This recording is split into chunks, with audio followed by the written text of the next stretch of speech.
আসসালামু আলাইকুম, আমি জিশান। আজকে আমি কবি রবীন্দ্রনাথ ঠাকুরের অপরিচিতা যে ছোট গল্পটা রয়েছে ওইটার দ্বিতীয় পর্ব আলোচনা করব। আমি গত পর্বে অপরিচিতা গল্পের প্রথম পর্ব একটা ভিডিও দিয়েছিলাম ইউটিউবে। তো ওই ভিডিওতে আমি শুধুমাত্র ওই কবি পরিচিতি আর যে মানে অপরিচিতা গল্পের যে মূল বিষয়টা বা মূল থিম বলতে পারেন ওই জিনিসটা আমি আসলে বর্ণনা করেছি, এবং আজকে আসলে গল্প শুরু হবে প্রথম থেকে। ঠিক আছে, তো আমি যে শুরু করি। আমার ক্যামেরা একটু প্রবলেম আছে, আমি নিচের দিকে তাকাই আসলে এটা কালো হয়ে যাচ্ছে মেবি, একটু প্রবলেম আর কি। আচ্ছা, যাই হোক, আমি উপর থেকে তাকিয়ে করছি। আচ্ছা ওয়েট। আজ আমার বয়স 27 মাত্র। মানে আমরা আসলে এটা উত্তম পুরুষ বলতেছে, এই গল্পটা উত্তম পুরুষ, হ্যাঁ, মুখ থেকে আমরা শুনতেছি। তার মানে হচ্ছে যে এটা আসলে ওই যে আমি যে প্রথম পর্বে নায়কের কথা বলেছিলাম, হ্যাঁ, এই গল্পের অনুপম অনুপম নিজের মুখে বলতেছে। ঠিক আছে, আজ আমার বয়স 27 মাত্র, 27 বছর, 27 ইয়ার্স ওল্ড। তো মাত্র বলতে 27 মাত্র, খুব কম বয়স আর কি ওনার। আচ্ছা, এই জীবনটা না দৈর্ঘ্যের হিসেবে বড় না গুণের হিসেবে, উনি বলতেছে যে এখন তার বয়স 27, কিন্তু তার এই জীবনটা দৈর্ঘ্যের হিসেবেও বড় না, আবার গুণের হিসেবেও বড় না। কোনো দিক দিয়ে আসলে এই জীবনটা বড় মনে হয় না। তবু হিয়ার একটা বিশেষ মূল্য আছে, তারপরেও এটার একটা খুব বিশেষ মূল্য আছে। ইহা সেই ফুলের মতো যাহার বুকের উপর ভ্রমর আসিয়া বসিয়াছিল, এবং সেই পদক্ষেপের ইতিহাস তাহার জীবনের মাঝখানে ফলের মতো গুটি ধরিয়া উঠিয়াছে। এর বুকের উপর একটা ভ্রমর আসিয়া বসিয়াছিল, এবং সেই পদক্ষেপের ইতিহাস তাহার জীবনের ওই যে ইতিহাস, হ্যাঁ, ভয়ঙ্কর ইতিহাস তার জীবনের মাঝখানে ফলের মতো গুটি ধরিয়া উঠিয়াছে। এটা খুব একটা নিষ্ঠুর সময়, এটা নিষ্ঠুরতার একটা বর্ণনা দিয়েছে সে, যে ইতিহাস তাহার জীবনের মাঝখানে ফলের মতো ঘুঁটি ধরিয়া উঠিয়াছে। সেই ইতিহাসটুকু আকারে ছোট, সেই ইতিহাসটুকু কিন্তু আকারে ছোট, ইতিহাসটুকু মেবি বলতেছে যে ওই যে বিয়ের ইতিহাস বা বিয়ের ভাঙার ইতিহাস, হ্যাঁ, আমি গত পর্বে বলেছিলাম আপনাদেরকে সংক্ষেপে। তো ওইটাই সেই ইতিহাসটুকু আকারে ছোট, সেই ইতিহাসটুকু আকারে খুব একটা বড় নয়, এটাই বোঝাচ্ছে। তাকে ছোট করিয়েই লিখিব। আপনার বলতেছে যে আমার জীবনে একবার ভ্রমর আসিয়া বসিয়াছিল, এবং সেই পদক্ষেপের ইতিহাস তাহার জীবনের মাঝখানে ফলের মতো ঘুঁটি ধরিয়া উঠিয়াছে। তার ওই যে বিয়ে ভেঙে যাওয়ার যে ব্যাপারটা তার মামার জন্য, এই ব্যাপারটা, এবং তাহার ইতিহাস আকারে ছোট, তাহাকে ছোট করেই লিখিব। উনি যে লিখতেছে বা বলতেছে ওটা ছোট করেই বলবো বা লিখবে, এটাই বোঝাচ্ছে। ছোটকে যাহারা সামান্যভাবে ভুল করেন ভুল করেন না, তাহারা ইহার রস বুঝিবেন। বলতেছে ছোটকে যাহারা সামান্য ভাবিয়া ভুল করেন না, তাহারা ইহার রস বুঝিবেন। বলতেছে ছোট, বাট ওরকমও ছোট না, এরকম একটা ব্যাপার যে ছোটকে যারা আসলে সামান্য ভাবে ভুল করে না, আমরা অনেক আসলে ছোট এরকম ভাবে একটা ইগনোর করি আর কি, যে ছোটই, বাট এই জায়গায় বলতেছে ছোটকে যারা ছোট ভাবে ভুল করেন না, তাহারা ইহার রস বুঝিবেন। আমরা গল্প সম্পর্কে বলতেছি আর কি। কলেজ যতগুলো পরীক্ষা পাশ করিবার আমি সব চুকাই কি বলে, কলেজ যতগুলো পরীক্ষা পাশ করিবার সময় সব আমি চুকাইয়াছি। সব কিছু চুকাইয়াছি বলতে মেবি পাশ করার কথাই বলতেছে, চুকাইয়াছে।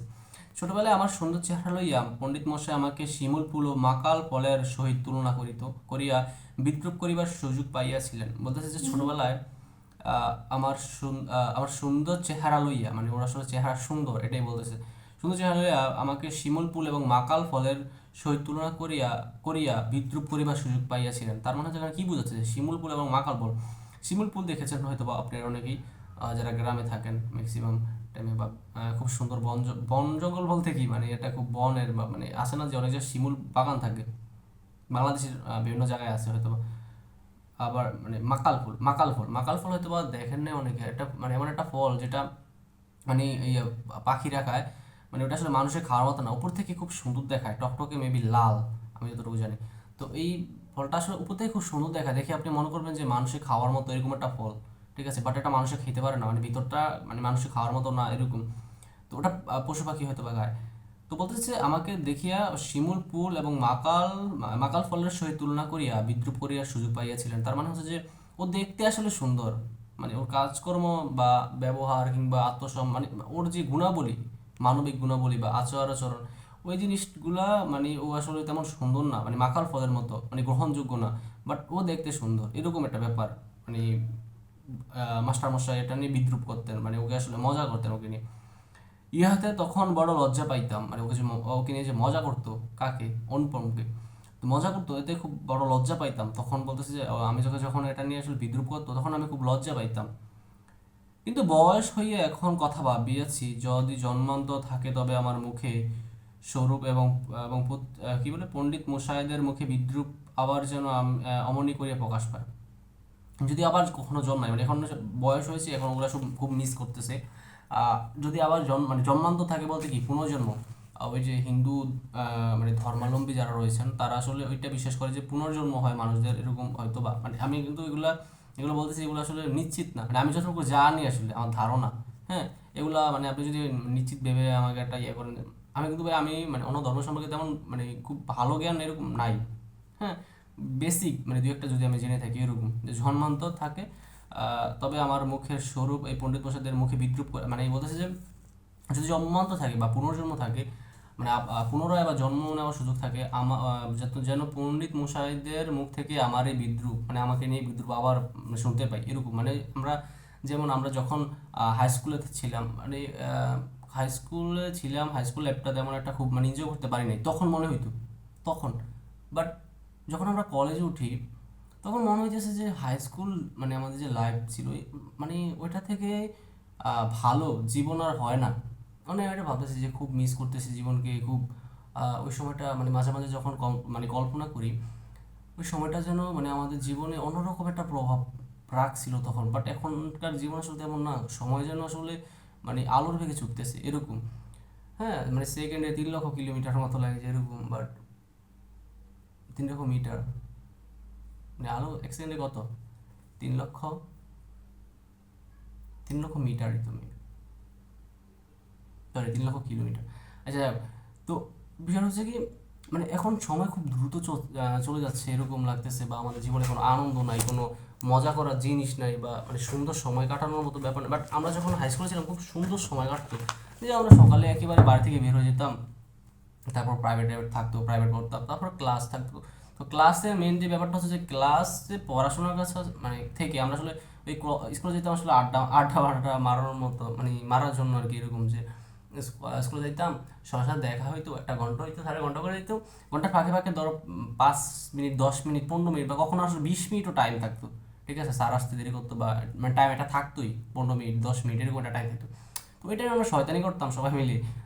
এবং আবার মাঝে মাঝে কী হতো যে আমরা 1 ঘন্টা শেষ হয়েছে, স্যার গেছে এবং 8টা স্যার আসবে, কিন্তু আমরা আসলে ক্লাস করতাম না, আমরা আসলে স্কুল থেকে বাইরে যেতাম, বা ধারে কাছে যাদের বাড়ি থাকতো মানে ওই জায়গা থেকে আসলে মানে সরঞ্জাম মানে নিয়ে এসে আমরা বানানি করতাম ওই জায়গায়। আবার অনেক সময় আমরা নদীর পাশে চলে যেতাম, আমাদের হাই স্কুল যেহেতু নদীর পাশে, তো নদীর পাশে চলে যেতাম। তো এখন যেহেতু আমরা কলেজে, ওই সময়গুলো মানে অনেক মানে মিস করি আমরা, মানে মনে হয় যে আবার ফিরে হইতাম যদি সময়গুলো। আমরা মানে সবাই একেবারে ম্যাক্সিমাম সবাই, যে কেউ বলবে না যে আমারও সময়টা খারাপ গেছে, আমি সময় যেতে চাই না, এরকম এরকম এরকম, না, মানে সবাই যাইতে চায়, যে বলে আমার এই জীবনে ওই সময়টা সবচেয়ে শ্রেষ্ঠ ছিল, এরকম ভাবে সবাই, যে আমি ওই সময় যেতে চাই। তো ওইরকম ভাবে এই যে কিন্তু একটা হচ্ছে যে আমাদের কিন্তু ওই সময় আবার আমাদের কাছে খারাপ লাগতো যে এরকম জীবন চাই না, এরকম পড়াশোনা, এরকম পেশা, এরকম চাপ, এরকম প্রতিদিন স্কুল আসা, মানে ওই সময় কিন্তু সবাই বলতো যে এই জীবনটা খারাপ বা এই সময়টা খারাপ। বাট এখন আমরা যে ভবিষ্যতে আসছি, ওই অতীতের যে সময়টা ওইটাকে বলতেছি যে মানে এটা আসলে ওয়ান্ডারফুল ছিল, বিউটিফুল ছিল, এই সেই মানে এখন বলতেছি।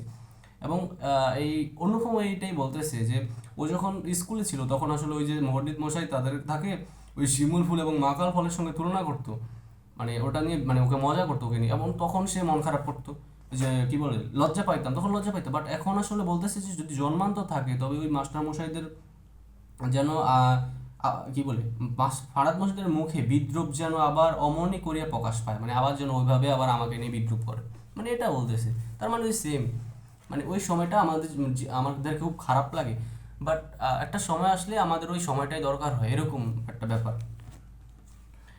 আমার পিতা এককালে গরিব ছিলেন, আবার এখন তার পারিবারিক অবস্থা ভালো আছে।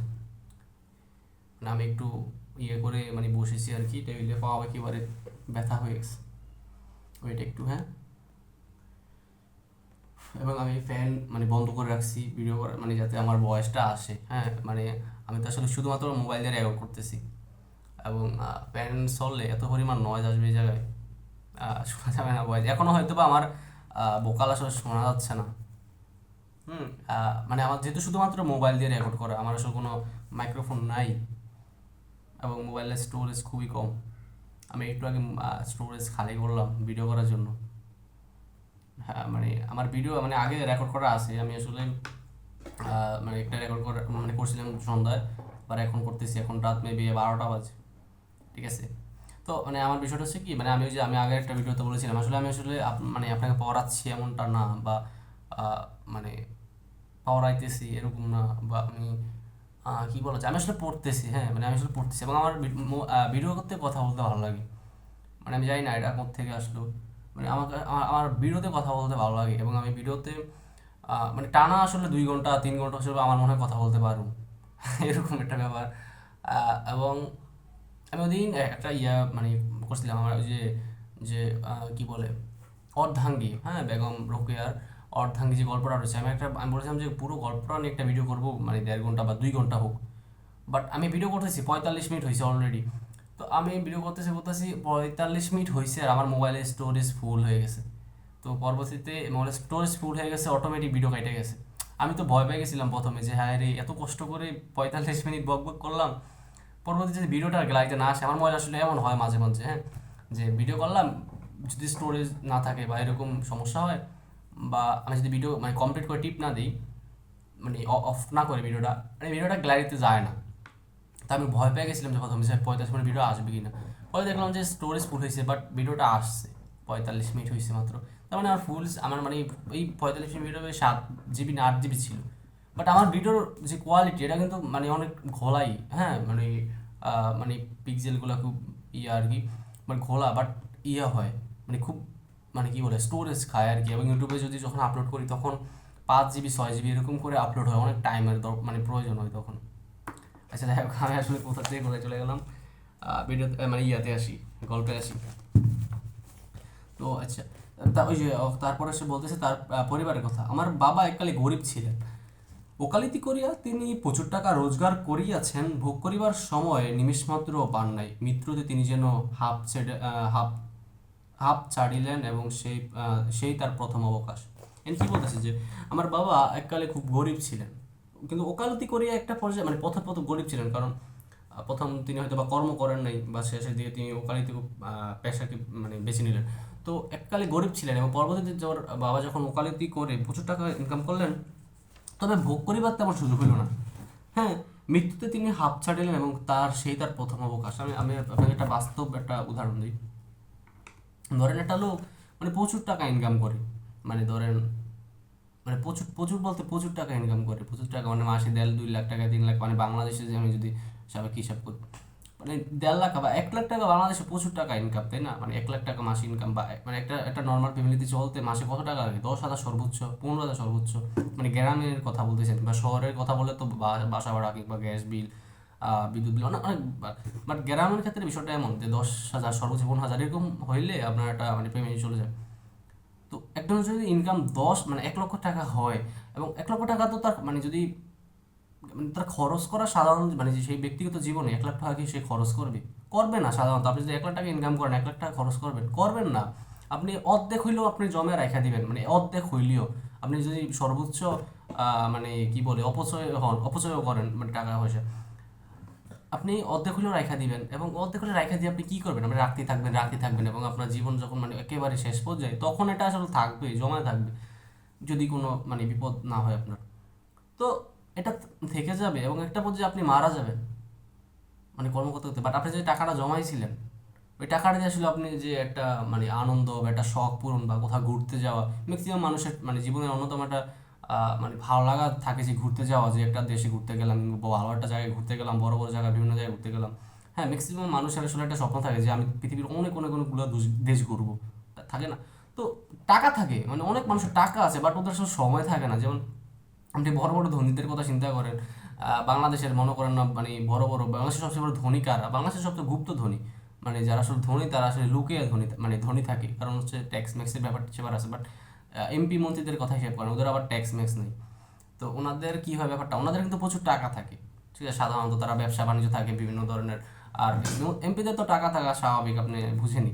তো ওনাদের টাকা থাকে, বাট ওনারা আসলে ওই টাকাগুলো জমিয়ে রাখেন বা এমনিতে পড়ে থাকে, হ্যাঁ, প্রপার্টি মোপার্টি করেন, বাট কি হয় যে তারা কি ঘুরতে পারেন বা জীবনকে আনন্দ করতে পারেন? পারেন না। তো এইভাবেই আসলে তো এখানেও এটাই বলতেছে যে মানে অনুপমের যে বাবা, ও মানে আসলে অনেক টাকা ইনকাম করছিলেন, বাট এটা মানে তার ওই যে খরচ করা বা সুখ করা ওইটা আসলে সময় হয় নাই। পরবর্তীতে তিনি আসলে মারা যান, এবং ওইটা তার প্রথম অবকাশ, মানে ছুটি। তিনি এর আগে কোনো ছুটি নেন নাই, বা ছুটি কি বলে, ছুটি মানে মানে ইয়া করেন না আর কি, ছুটিতে কোথাও যান নাই, ঘুরতে যান নাই, বা ছুটি নেন নাই কখনো, এরকম বলতেছে। আচ্ছা, আমার তখন বয়স অল্প, আচ্ছা মানে যখন তার বাবা মারা গেছে তখন বলতেছে যে তখন তার বয়স অল্প, মার হাতে আমি মানুষ, ওর মার হাতে সে মানুষ হয়েছে। মা গরিব ঘরের মেয়ে, মানে ওর মা গরিব ঘরের মেয়ে, তাই আমরা যে ধনী এ কথা তিনিও ভোলেন না, আমাকেও ভুলতে দেন না। মানে যে আরেকটা কথা বলা হয়েছে যে মা আসলে গরিব ঘরের মেয়ে, তো ওর বাবা যেহেতু আসলে টাকা পয়সা জমিয়ে গেছে, এখন ওরা বড় লোক, তো একটা গরিব ঘরের মেয়ে, মানে মেয়ে, ওর মা, তো উনি হঠাৎ করে আসলে বড় লোক বা টাকা পয়সা দেখে উনি আসলে মানে খুব টাকার একটা, এটা কি বলে, মানে অহংকারের মতো আর কি ব্যাপারটা, হ্যাঁ, শো করা ব্যাপার। তো উনি এটাই বলতেছে যে উনি কখনো টাকার কথা বলেন নাই, বা আমাকে বলতে দেন নাই যে আমরা আসলে বড় লোক বড় লোক বড় লোক, এরকম ব্যাপার। শিশুকালে আমি কোলে কোলে মানুষ, মানে শিশুকাল থেকে সে কোলে কোলে মানুষ বোধ করি, এই জন্যই শেষ পর্যন্ত আমার পুরোপুরি বয়স হইল না। মানে ও আসলে খুব আদরের আদরের ছেলে, এরকম বলতেছে যে খুব কোলে কোলে মানুষও।